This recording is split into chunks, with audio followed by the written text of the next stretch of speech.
Então, no dia de hoje, a gente vai falar sobre a origem da vida, né? A origem da vida pelo mundo do RNA. Fato ou fake?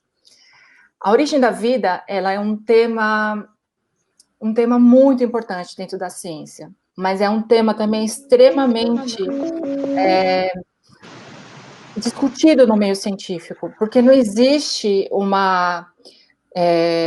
não é como, por exemplo, o Big Bang, que é uma teoria mais bem conceituada, onde a maioria dos cientistas aceitam, né?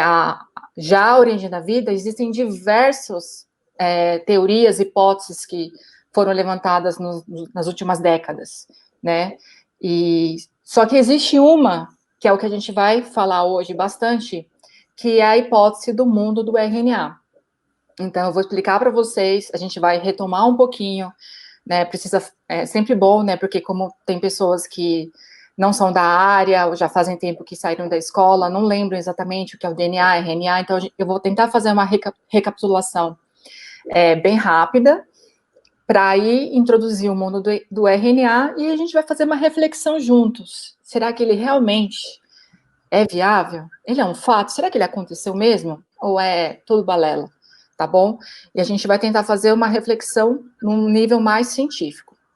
Então, vamos lá.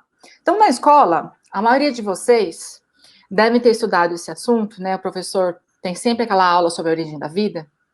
E aí eu vou ler esse quadrinho aqui para explicar para vocês, para lembrar mais ou menos como que vocês aprendiam. Como será que surgiu a vida na Terra? Bem, tudo começou há muitos e muitos anos. O mundo era apenas uma bola de fogo incandescente e sem vida. Milhões de anos depois, houve um resfriamento na Terra, pois ocorreram muitos dilúvios enormes, mas ainda não existia vida. Muito tempo depois, os gases metano, amônia, hidrogênio, junto com o vapor de água, com a ajuda das descargas elétricas e dos raios ultravioletas, combinaram-se e formaram as substâncias orgânicas. Essas substâncias foram levadas pelos mares e chuvas e se juntaram e produziram novas substâncias químicas. Nesse momento, apareceu uma substância capaz de se duplicar, uma espécie de gene primitivo. Esse gene produzia 2 iguais a ele, depois 4 e assim por diante. E com isso formou-se a primeira célula, mágica, né?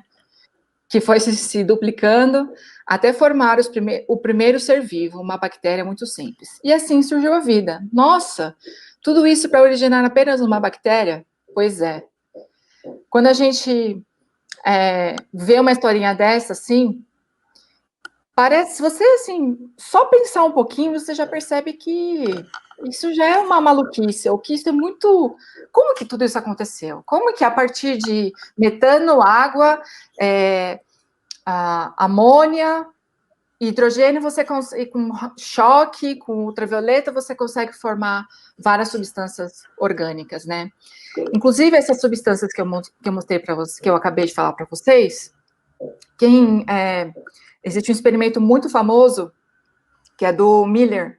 O Miller, ele fez um experimento, não sei se vocês lembram, né, que tinha os balões, né, tinha um sistema assim fechado, e ele colocou essas 4 substâncias, colocou choque elétrico, ultravioleta, deixou lá e por muito tempo depois surgiram alguns aminoácidos, algumas moléculas orgânicas que ele falou que poderia dar origem à vida, né?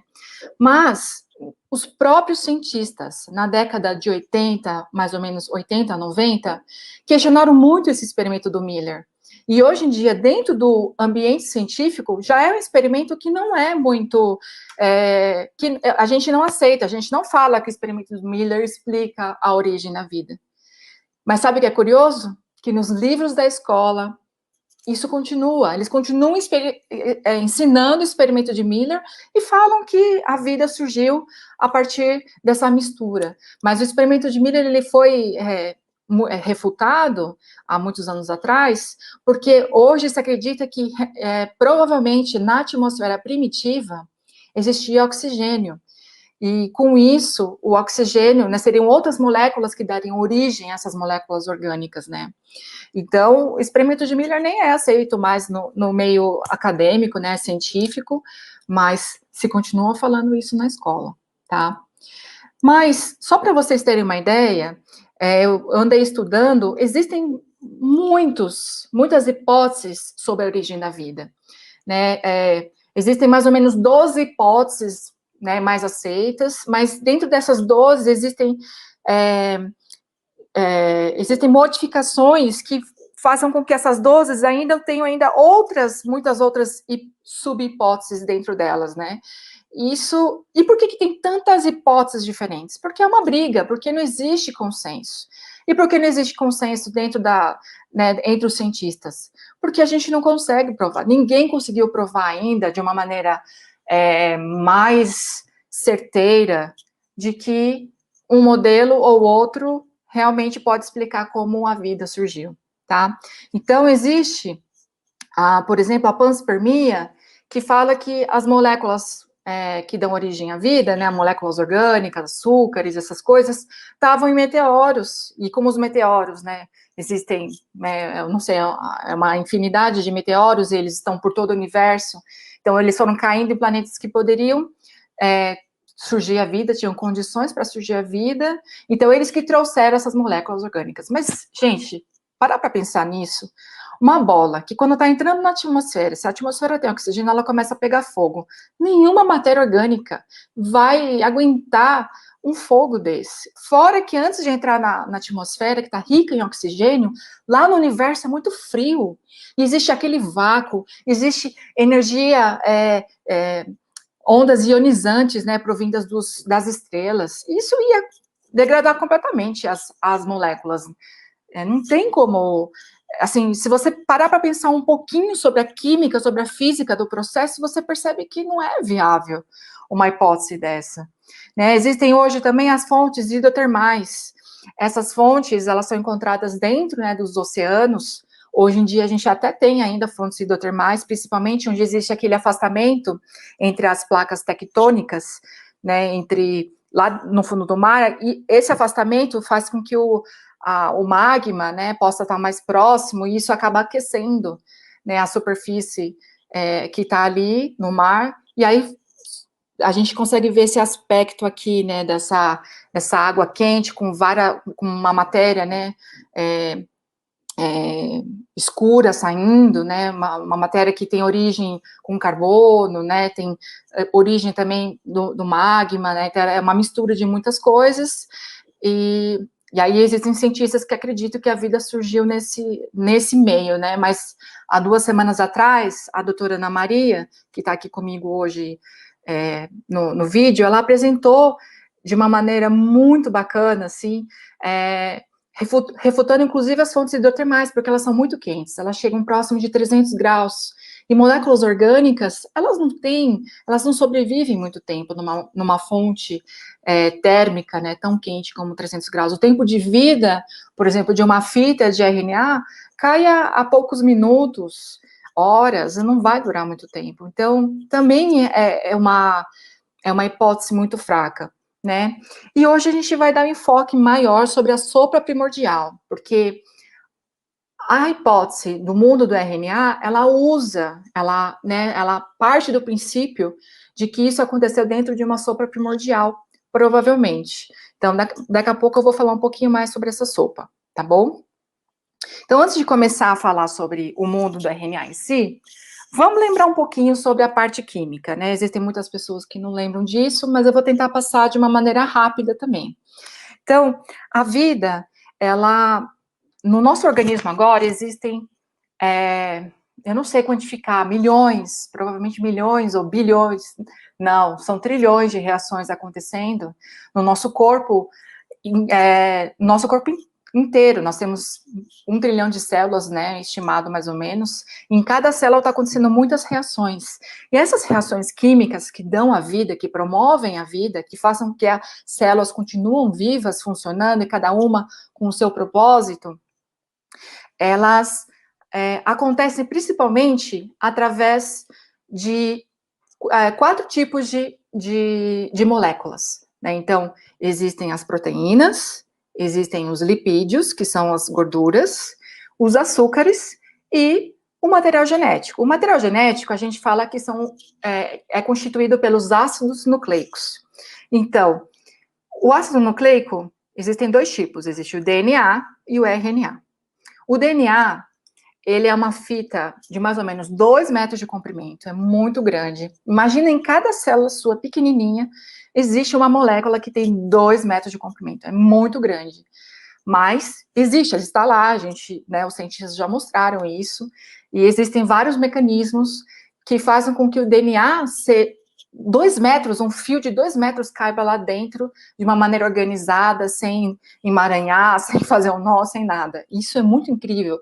E você pensar que essa célula tão perfeita, com um DNA de 2 metros, é fruto de uma origem da vida que é totalmente abiótica, né, sem a vida presente, ou que ela foi ao longo de bilhões de anos sendo aperfeiçoada até chegar no que nós sabemos hoje, isso é muito complicado, né? Então, o DNA, ele é uma molécula que a gente fala que é dupla fita, tá? Então, cada fita, ela é composta de nucleotídeos.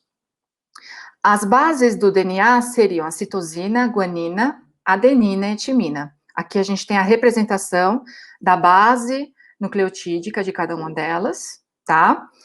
Enquanto que no RNA são as mesmas, exceto pela timina, que é substituída pela uracila.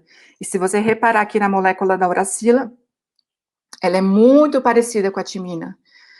A única coisa que muda é que a timina tem esse grupo aqui, metila, né? Quando a gente tem esse CH3, a gente chama de metila, nessa posição aqui, enquanto que a uracila não tem. E isso é muito importante, porque essa timina aqui, essa metila na timina, ela faz com que o DNA fique mais estável quimicamente. Enquanto que essa uracila, ela deixa essa ligação, né, entre todos os nucleotídeos de uma maneira mais instável. E isso faz com que o DNA tenha um tempo de vida menor, tá?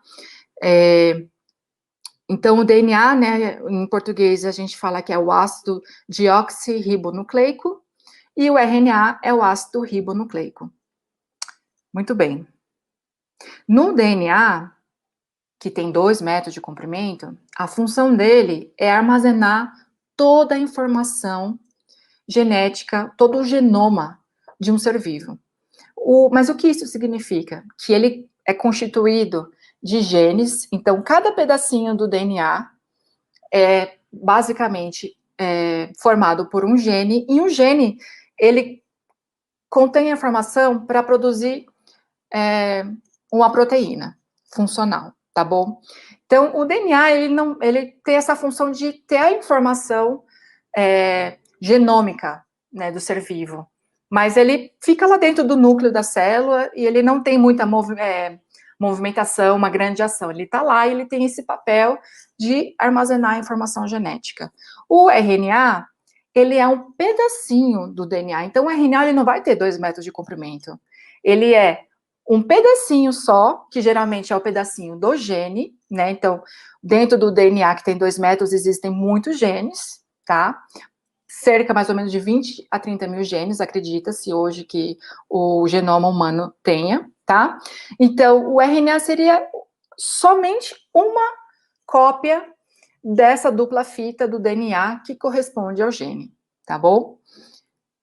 E só para evidenciar um pouco mais a parte química, na verdade, o nucleotídeo, ele é formado por 3 partes. Um grupo fosfato, que carrega, é um fósforo com oxigênios, né? Ele tem uma carga negativa, como tá aqui, tá bom?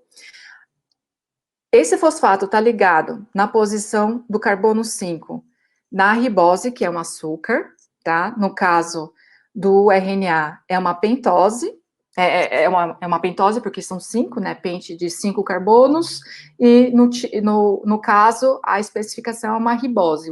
Existem vários açúcares que têm 5 carbonos, e um deles é a ribose, e a ribose que faz parte do nucleotídeo do RNA, tá? E essa ribose, ela tá ligada a uma base nitrogenada, que são essas que eu tinha mostrado aqui, que tem um anel ou 2 anéis. Quando tem um anel, a gente fala que isso é uma base é uma base piridínica, tá? E quando tem dois anéis, são purinas. Então, tá bom.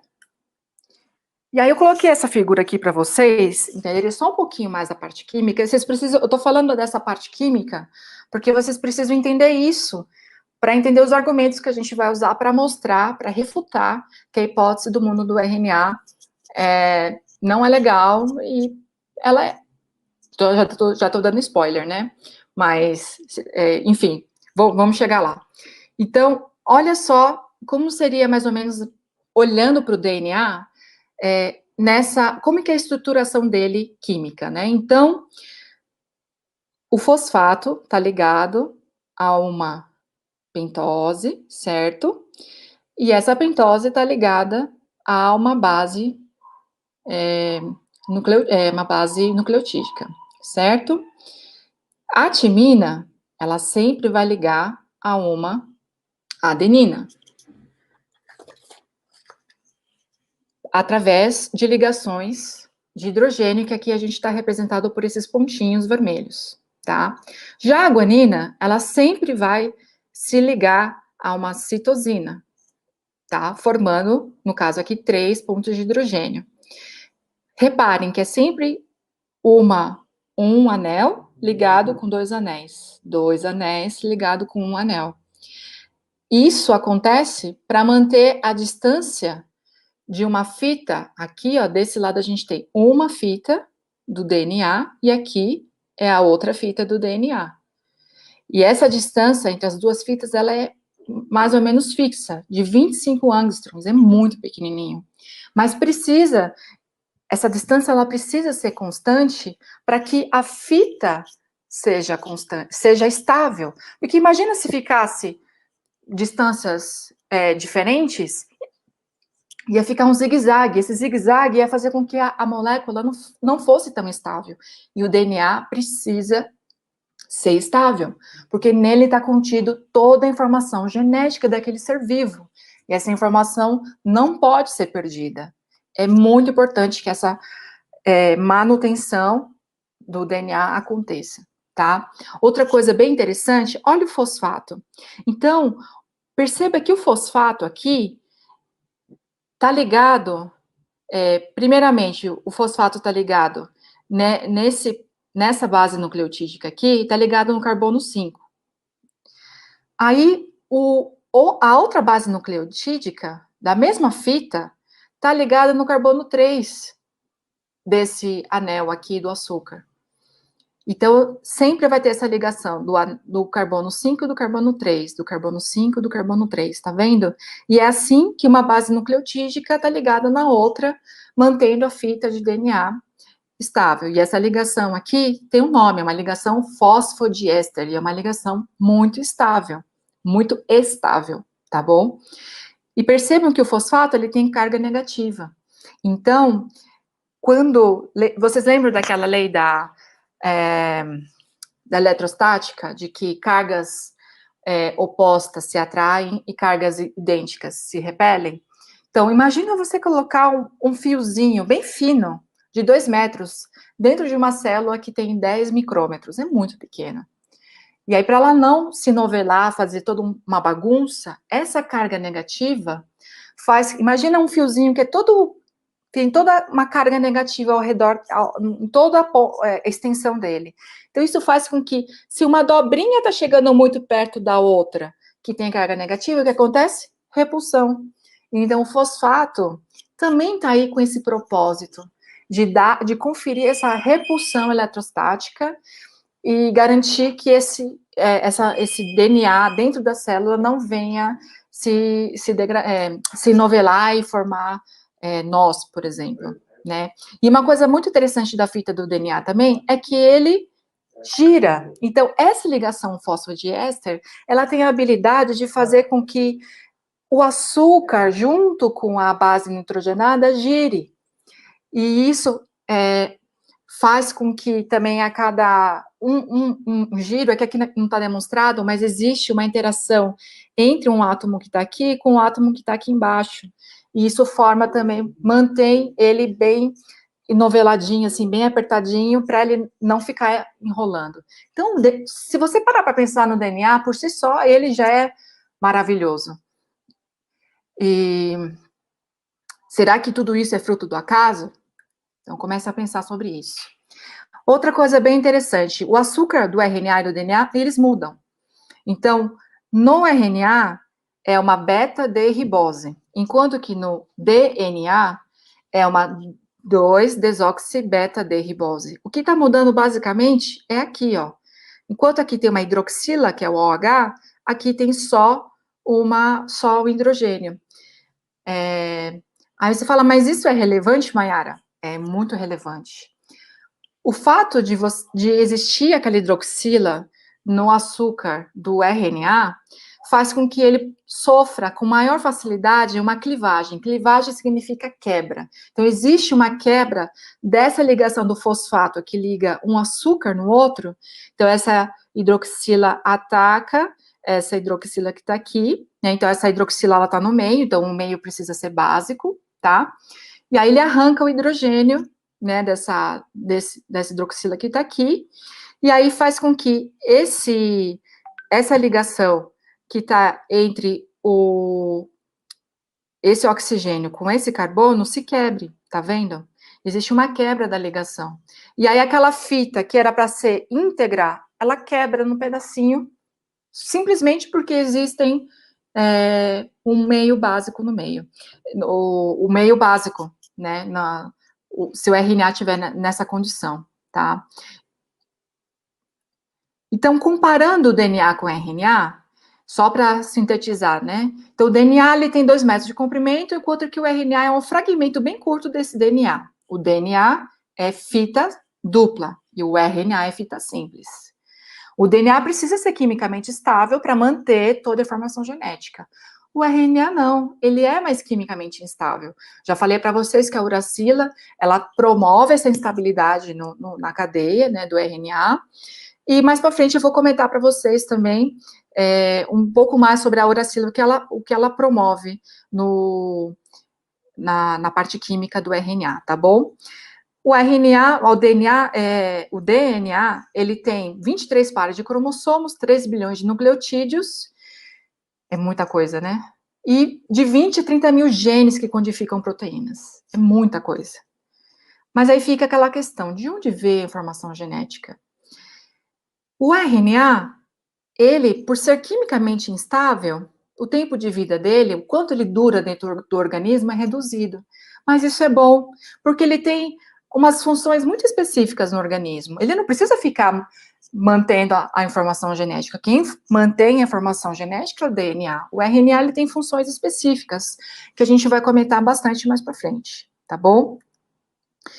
E, finalmente, as proteínas. Então, a proteína é uma macromolécula, ela é grandona também, tá?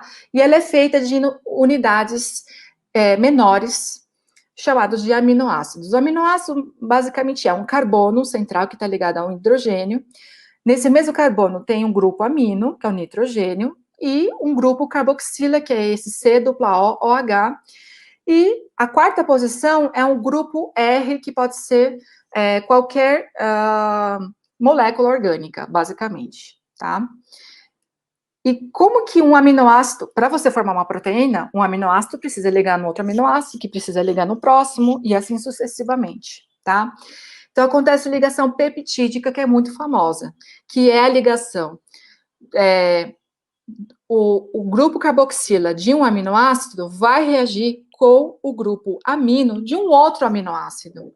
Então, aqui vocês estão vendo que tem o OHH, então aqui existe uma eliminação de água. Então, quando um aminoácido vai ligar no outro, sempre existe essa eliminação de água, e aí vai ter uma ligação entre esse carbono com o nitrogênio. Então, aqui sai a água, e aí esse carbono pode se ligar nesse nitrogênio. E essa ligação aqui é a ligação peptídica, a famosa ligação peptídica. E quantos tipos de aminoácidos existem? Existem 20. Para a vida, existem 20 tipos, e eles estão colocados aqui. Existem grupos que são polares, que são feitos só de carbono, que a interação entre eles é bem fraca. Existem ácidos, então o ácido tem esse C dupla OH, e ele tem a característica de ter uma carga negativa, porque ele pode perder esse hidrogênio H+, e fica com uma carga negativa. Existem também os básicos, que têm as aminas na ponta, que são os nitrogênios, que podem também perder, podem ganhar um H+, conferindo uma carga positiva. Lembra que eu falei das cargas opostas se atraem? Então, quando uma proteína está sendo formada, né, um aminoácido, outro aminoácido, outro aminoácido, outro aminoácido, tudo ligadinho por ligações peptídicas, naturalmente, espontaneamente falando, se você tem um aminoácido que tem uma carga negativa e logo depois tem um aminoácido que tem uma carga positiva, sabe o que vai acontecer? Se nada interferir, esse aminoácido positivo vai em direção ao aminoácido negativo. Então, existe uma dobra, tá? E é por isso que a proteína também é toda enovelada. Mas no meio biológico, não acontece isso. Existem proteínas que ajudam a proteína que está sendo formada se dobrar da maneira correta. Mas quando não existe a proteína externa ajudando, acontece isso. Um aminoácido positivo se liga no aminoácido negativo. Ficam com isso em mente, tá bom? Então, vou colocar aqui para vocês rapidinho um vídeo, e para isso eu vou trocar aqui o compartilhamento de tela, tá?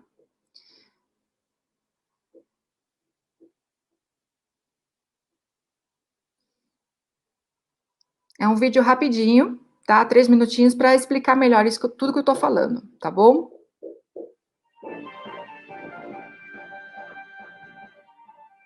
Esta é a célula, a unidade básica de todo tecido vivo. Na maioria das células humanas, há uma estrutura chamada núcleo. O núcleo contém o genoma. Nos humanos, o genoma é dividido entre 23 pares de cromossomos. Cada cromossomo contém uma longa fita de DNA firmemente empacotado ao redor de proteínas chamadas histonas. Dentro do DNA, há regiões chamadas genes. Esses genes contêm instruções para fazer proteínas. Quando um gene é ligado, uma enzima chamada RNA polimerase se conecta ao gene.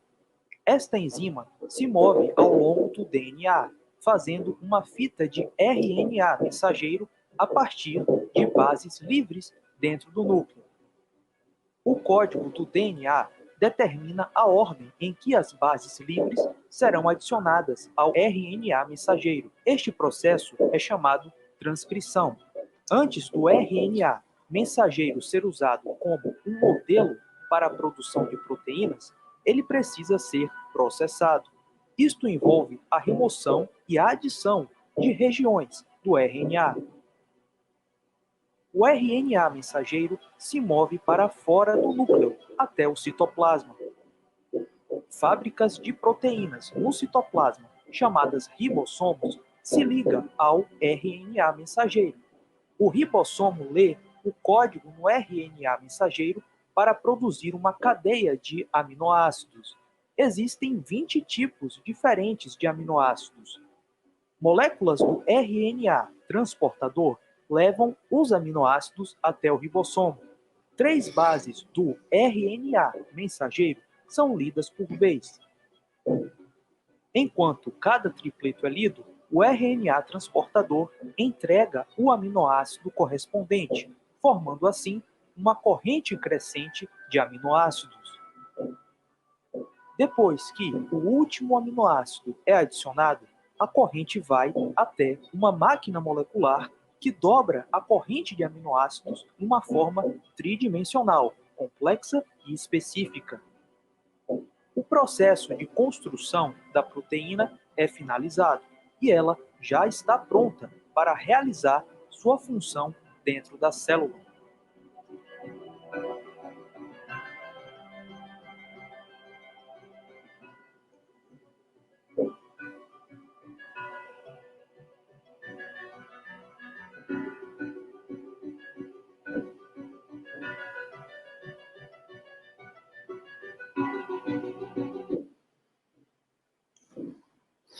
Então, voltando aqui à nossa transmissão, vou colocar aqui na apresentação novamente.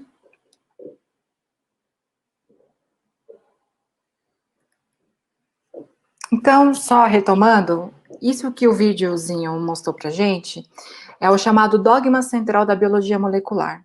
Então, a gente tem o DNA, que é dupla fita, ele abre e acontece o processo de transcrição, onde o RNA mensageiro, ele é copiado a partir de uma fita. Ó, observe que o T está aqui, T é complementar a é complementar a U, no caso do RNA, e assim sucessivamente.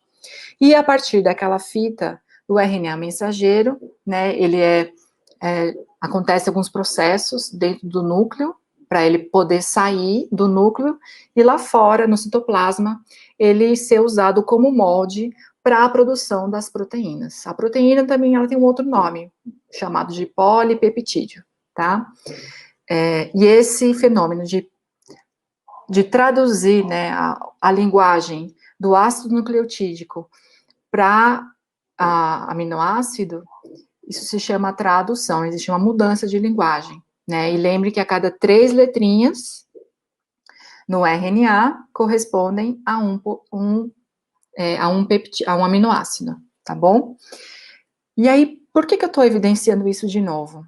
Que, observem, o RNA, ele é o intermediário entre o DNA e a proteína. Ele faz a ponte entre a informação genética e a produção da proteína, que é a molécula que faz tudo acontecer dentro da célula, tá bom? Então, já pensem nisso. E aí descobriram, em 1986, que os RNAs também são catalíticos. O que significa catalítico? Que eles aceleram algumas reações químicas que acontecem dentro da célula, tá? E quando esse RNA ele tem essa característica de catalisar reações, a gente chama ele de ribosima, tá?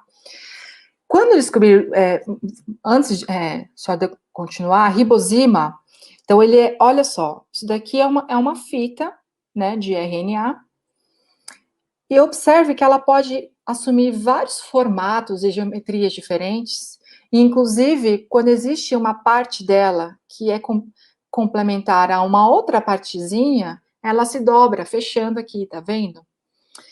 E como ela pode assumir vários tamanhos e conformações diferentes, ela forma novas estruturas com cavidades químicas, que a gente chama de sítio ativo, diferente. Então, pode chegar aqui um substrato. O substrato é qualquer molécula que interage com a enzima, né? Com o sítio catalítico. O sítio catalítico é aqui onde tem essa interação entre o substrato e a enzima, a riboenzima, no caso. E aí, quando esse substrato ele se encaixa, perceba que ele também existem regiões que são complementares do substrato à ribosima, né, que isso permite essa aproximação, e quando isso acontece, por exemplo, nessa ribosima, acontece a quebra, então essa ligação CG aqui acontece, tá? Então, esse substrato sozinho, ele provavelmente não ia quebrar em CG, né, aqui nessa região, de uma maneira rápida, ou nem quebraria, mas quando ele se liga a uma ribosima, esse processo acontece, então ela acelera essa reação, tá? Então, as ribosimas seriam RNAs com propriedades autocatalíticas e autorreplicantes. O que é auto? Em si mesmo. Então, ela faz reações em si mesmas e ela também tem a capacidade de se replicar, ou seja, produzir um outro pedaço de RNA. Existem ribosimas também que foram descobertas que elas fazem e quebram ligações químicas. Mas quais ligações? Aquela ligação fosfodiéster que eu expliquei para vocês, lá nas fitas de RNA, e também fazem ou quebram ligações peptídicas entre aminoácidos. Mas existem poucas ribosimas, ainda não foram descobertas tantas, tá bom? Ainda é um campo muito novo dentro da ciência. E as ribosimas conhecidas, elas apresentam pelo menos 150 bases nucleotídicas. Então, precisa ter 150 letrinhas, no mínimo, para ela ter essa atividade catalítica, tá? E aí, por causa disso, começaram a pensar que o RNA tinha algo especial. né? Então, o RNA, ele apresenta essa capacidade de armazenar, transmitir e duplicar a informação genética. Porque ele não é feito de um pedacinho de DNA. Se ele é feito de um pedacinho de DNA, ele também armazena a informação genética. Não toda, mas um pedaço ele contém. E ele também consegue transmitir, porque é o RNA que sai do núcleo e vai para fora do núcleo, no citoplasma da célula. Então, ele consegue levar essa informação para algum lugar. O RNA, ele também, como eu acabei de falar, catalisa reações. Ele tem essa capacidade de ser uma ribosima, agir como enzimas, certo? E isso chamou muita atenção. E o RNA, como mostrou no videozinho, ele atua em 3 moléculas diferentes. Né, aquela fita que é uma cópia do DNA direto, né, de um fragmento de DNA, é o RNA mensageiro, que a gente chama de mRNA. E aí, quando esse mRNA está lá fora, ele se encontra com uma outra macromolécula, uma máquina molecular chamada ribossomo. O ribossomo, ele é uma mistura de proteína com RNA também. Então, tem RNA dentro do ribossomo. E é ele que faz aquele encaixe da fita do mRNA, né, o RNA mensageiro, e ele começa a ser lido para começar a criar a proteína. E aí, para criar essa proteína, existe uma terceira molécula de RNA, que é o tRNA, o RNA transportador, que ele faz essa junção entre o aminoácido e o RNA mensageiro. Então, pensando nessas 3 coisas, o que os cientistas começaram a pensar? Bom, o RNA é o cenário ideal para o mundo pré-biótico, né? E esse mundo pré-biótico, ele poderia ser, então, governado por esse RNA, porque ele tem todas as características necessárias para produzir, talvez, DNA e proteína. Entende? Então, antes de começar explicando o mundo do RNA, vamos só pensar um pouquinho na sopa primordial. Então, a sopa primordial seriam lagos presentes na Terra primitiva, contendo uma mistura muito concentrada de compostos orgânicos e inorgânicos que poderiam ter dado origem à vida. Então, vamos pensar um pouquinho que tipo de molécula que poderia ter ali. Teria aminoácidos. Aminoácidos, eu contei para vocês que só 20 fazem parte da vida, né, que constituem as proteínas. Mas existem mais de 500 aminoácidos que se conhecem.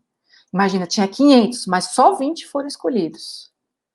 Tinha muitos açúcares lá também. Quantos açúcares existem? Tipos diferentes. Milhares. Mas a vida escolheu o quê? Uma ribose. E como a doutora Ana explicou na aula passada, existem 8 tipos de pentoses. Pentoses são açúcar com 5 carbonos. Mas só a ribose que foi escolhida. E a ribose, sem mencionar também que ela mostrou muito bem para gente, que ela pode formar vários tipos de conformações e no meio aquoso, né? Que ela pode se fechar em 5, se fechar em 6, né? Linear. E só a ribose, aquela beta-derribose, que é o que a vida escolheu para formar o DNA e o RNA,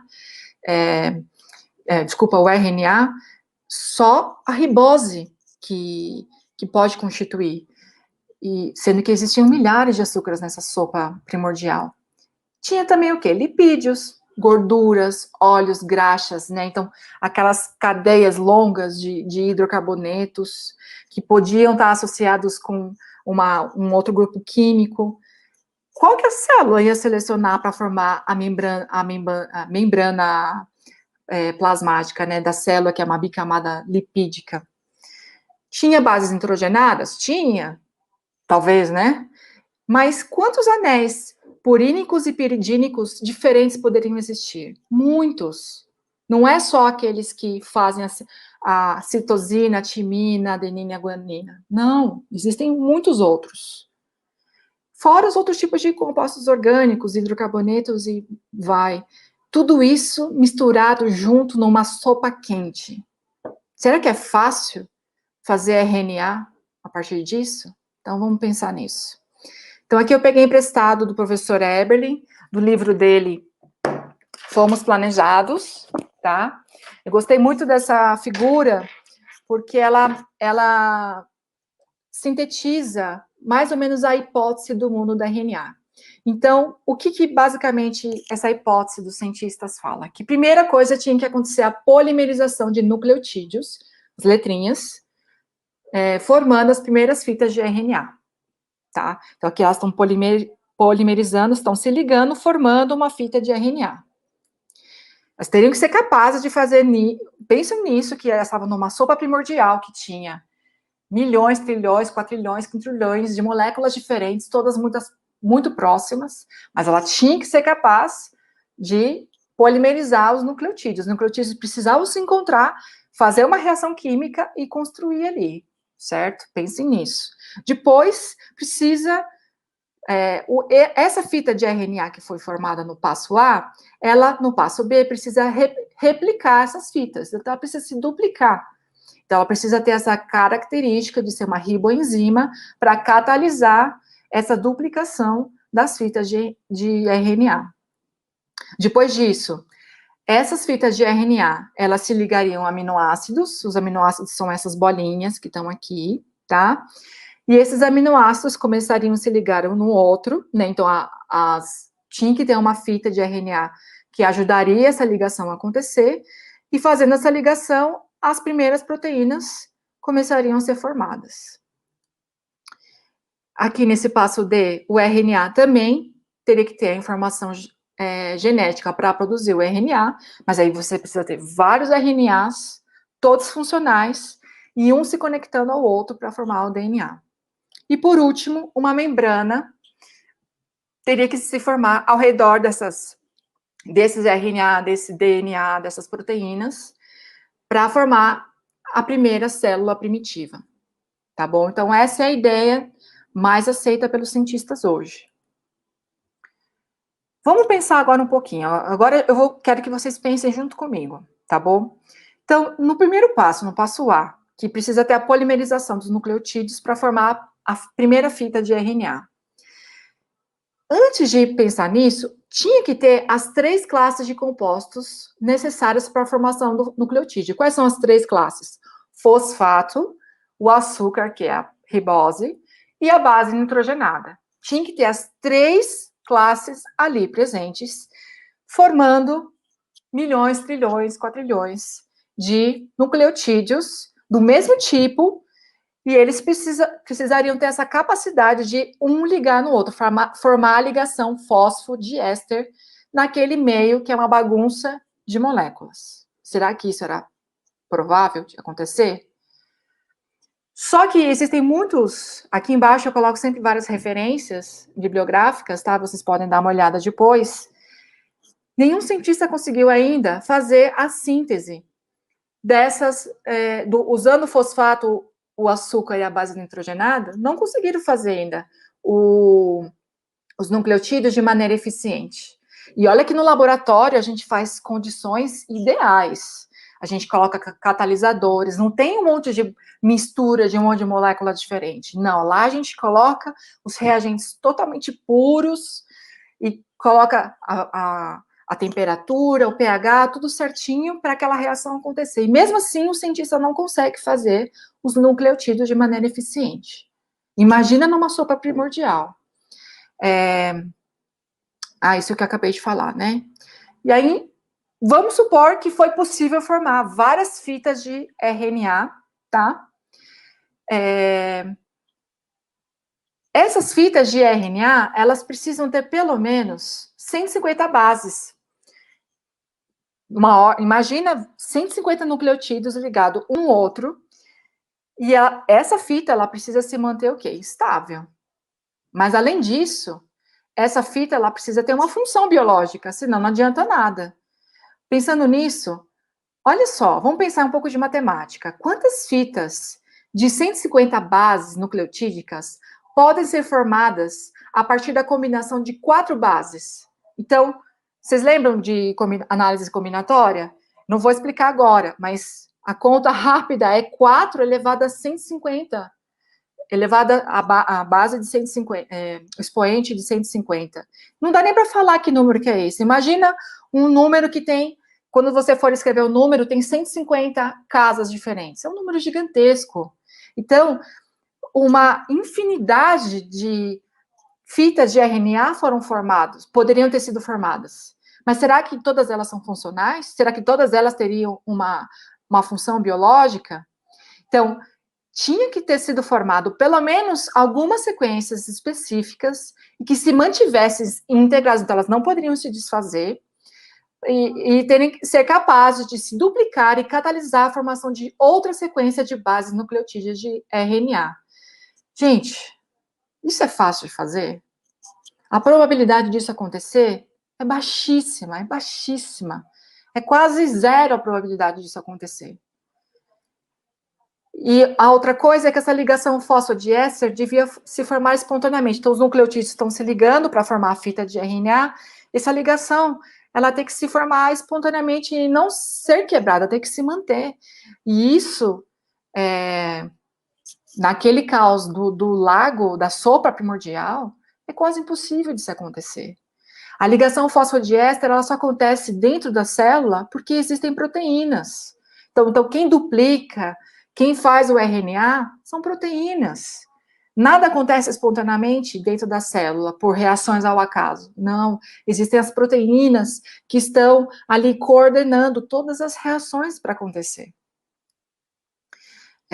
E para você ter noção, o cientista não consegue fazer num frasco de vidro uma fita de RNA. Não consegue. Sabe o que a gente usa até hoje? A gente usa a bactéria. Então, a gente usa a bactéria, que é um ser vivo, né? É uma célula completa, que tem toda a maquinaria para produzir RNA e DNA para a gente. A gente não consegue fazer. Então, se a gente não consegue fazer, que nós que somos uma mente inteligente, capazes, né, para planejar o experimento, a gente não consegue fazer uma fita de RNA, imagina lá no caos da sopa primordial. E pior, o RNA precisa ter a capacidade de se ligar a aminoácidos. Lembrando que aminoácidos só 20 tipos que fazem as proteínas. Quantos tipos de aminoácidos tinha naquela sopa? 500? A gente não sabe, mas tinha muitos. Ninguém nunca conseguiu demonstrar que um RNA poderia se ligar ao aminoácido. E esses aminoácidos presos ao RNA teriam que fazer a ligação peptídea acontecer para começar a formar as primeiras proteínas. Fácil? Possível. Possível. Relembrando que na vida a gente precisa ter o ribossomo, que é gigante, com o RNA mensageiro passando no meio dele com a informação genética. Aí vem o RNA transportador, que ele sim está ligado no aminoácido, e ele faz a ponte entre a informação genética que está no RNA mensageiro para começar a formar a cadeia polipeptídica. Isso que acontece hoje na vida. E não aquilo que acontecia na sopa primordial de uma maneira aleatória.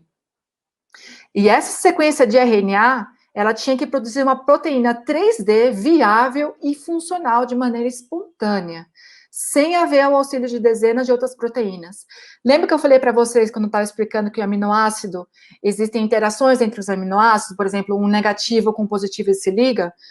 Faz de conta que aqui, se esse daqui é positivo e esse daqui é negativo, a tendência é que essa cadeia aqui dobre sozinha. Só que, se tiver essa dobra, talvez essa proteína que está sendo formada, ela não vai mais funcionar, ela não vai ter a ação dela esperada dentro do organismo. Então, existem isso mostrou no vídeo, as chaperonas, que são proteínas que chegam aqui perto dessa cadeia polipeptídica e elas começam a ajudar essa cadeia polipeptídica que está se formando a dobrar da maneira certa. E aí, se dobrando da maneira certa, aí essa proteína que acabou de ser formada, ela vai ter a função dela dentro do organismo. Será que é isso que acontecia lá na sopa primordial? Será que teve um RNA, uma fita de RNA que conseguiu produzir essa proteína 3D viável, funcional? Olha, na minha opinião, precisa ter mais fé para acreditar nisso do que acreditar que existia uma força maior por trás disso. E ainda, ninguém conseguiu mostrar a síntese de proteínas usando somente RNA, tá? E provavelmente isso não vai acontecer em laboratório, porque é praticamente impossível disso ter acontecido. E aí, para piorar o milagre ainda maior ainda, essa fita de RNA tinha que produzir o DNA. Então, parte desse RNA replicado deveria se formar de maneira extraordinária, contendo a informação genética necessária para formar a primeira fita dupla de DNA inteira. Isso nunca foi demonstrado e também provavelmente ninguém vai conseguir demonstrar isso, tá? Existia, como que um fragmento de RNA saberia por onde ligar, se ligar com qual RNA, e isso teria que estar em uma informação duplicada, totalmente correspondente, né, na dupla fita, e isso tinha que estar ali tudo junto, e isso teria uma informação para formar o primeiro ser vivo. O DNA formado deveria conter toda essa informação. Bom, desculpa, acabei de falar sobre isso. E aí tem um pontinho que eu queria falar com vocês. Como que as moléculas sabiam que o DNA tinha timina e o RNA tinha uracila? Lembra que eu falei isso no comecinho? O DNA só tem timina e o RNA só tem uracila. Será que lá naquela síntese do primeiro DNA, ele sabia que quando tinha o A, aí, ao invés de colocar T, tinha que ao invés de colocar U, tem que colocar T? Como que as moléculas sabiam? Olha só que interessante. A mutação mais frequente e espontânea que acontece dentro do DNA humano é a transformação da citosina, que é essa daqui, para a uracila através de uma deaminação. Então, existe o acréscimo de uma molécula de água e a liberação de uma molécula de amônia para isso acontecer, tá bom? Então, reparem que a mudança está aqui, né? Aqui a gente tinha uma amina e aqui se transformou num oxigênio, tá bom? E essa mutação acontece muito. Então, lá no DNA, se tem uma citosina, algum momento aquela citosina vai se transformar em uracila. Só que o corpo, ele tem maquinarias para corrigir isso. Na hora que acontece essa mudança, existem proteínas que vêm e corrigem, que tiram essa uracila que foi incorporada no DNA e volta a colocar a citosina. Se não acontece isso, durante a replicação do DNA ou na transcrição, ocorre a inserção de A ao invés de G, porque não era uma citosina. Então, a citosina, ela corresponde o quê? A uma guanina. Mas se aquela citosina se transformou em uracila, a uracila vai corresponder a uma A. Então, o material genético, né, o genoma ali começa a mudar, a sequência começa a mudar. E isso é muito grave. Então, esse tipo de mutação é muito encontrado em tumores.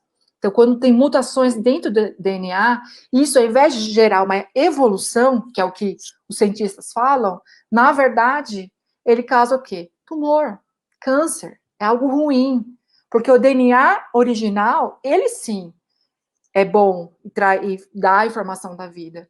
Mas um DNA que está com mutações, não. Ele não vai trazer vida, vai trazer morte. E, além disso, a uracila, ela gera instabilidade química na fita de DNA, como eu falei para você. Porque a timina tem essa metila aqui, enquanto que a uracila não tem. E essa timina acaba estabilizando quimicamente o DNA. Se o DNA tem várias uracilas, aquele DNA, sabe o que vai acontecer? Aquela dupla fita, toda estável, ela vai começar a se desintegrar. E se ela começa a se desintegrar, ela perde a informação genética. E aquela célula que contém aquele DNA que está cheio de mutação, ela morre.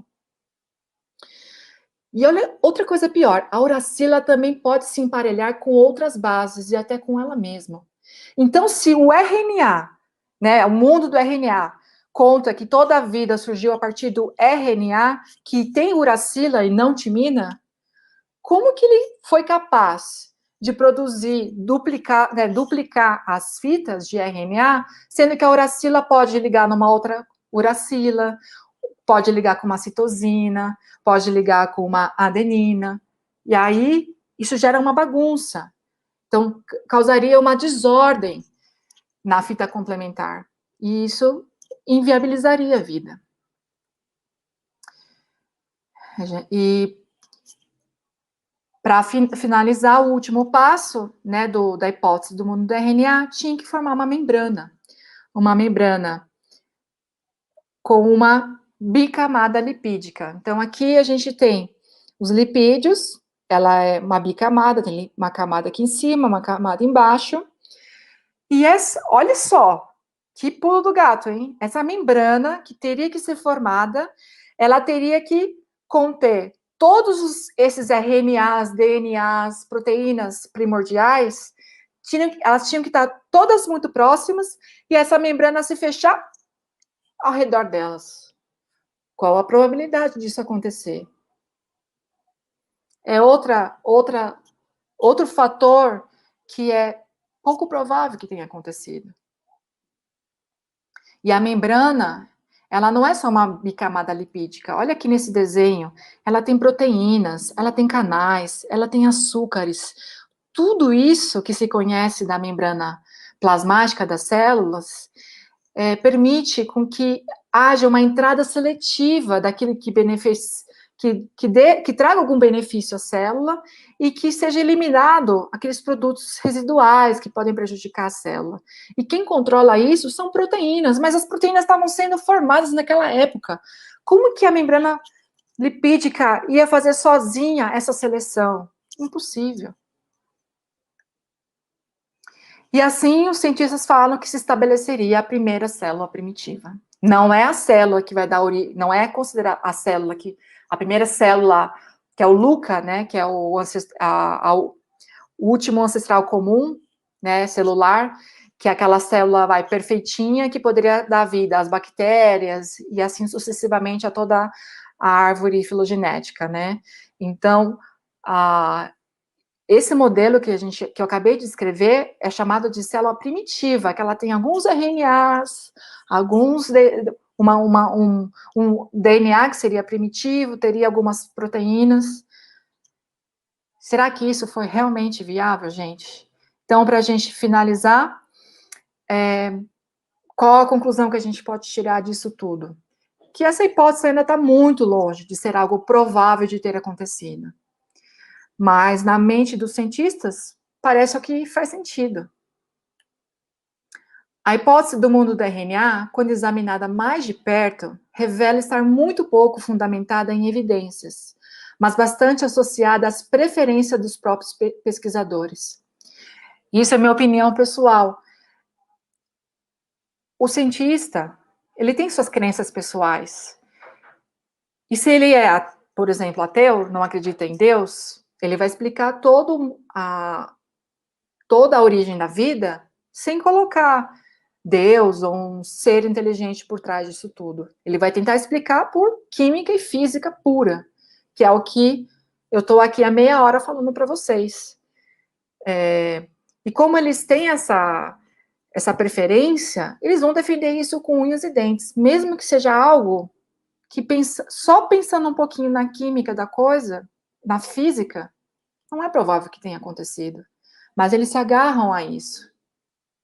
Os cientistas, eles deveriam procurar entender por si só como a vida surgiu, e não como a vida surgiu a partir de uma visão naturalista. Processos naturais é apenas uma proposta de investigação, mas não cobre todo o espectro de possibilidades. Então, quando a gente fala visão naturalista, a gente está falando só das leis físicas, né? A força, a energia e a força atuando de maneira ali independente, sozinha, pela natureza. Mas será que, ainda mais na origem da vida, que é algo tão importante, será que não seria necessário colocar outras hipóteses em xeque? Por exemplo, será que não existia uma ação inteligente governando essas reações, todas essas reações químicas para acontecer, a formação do RNA, a formação do DNA, a formação das proteínas, tinha uma ação inteligente por trás, ou um ser inteligente e poderoso orquestrando todas essas coisas? A verdadeira ciência, a ciência de verdade, ela tinha que ser feita dessa maneira, colocando-se todas as hipóteses no mesmo nível. E essas hipóteses precisam ser testadas.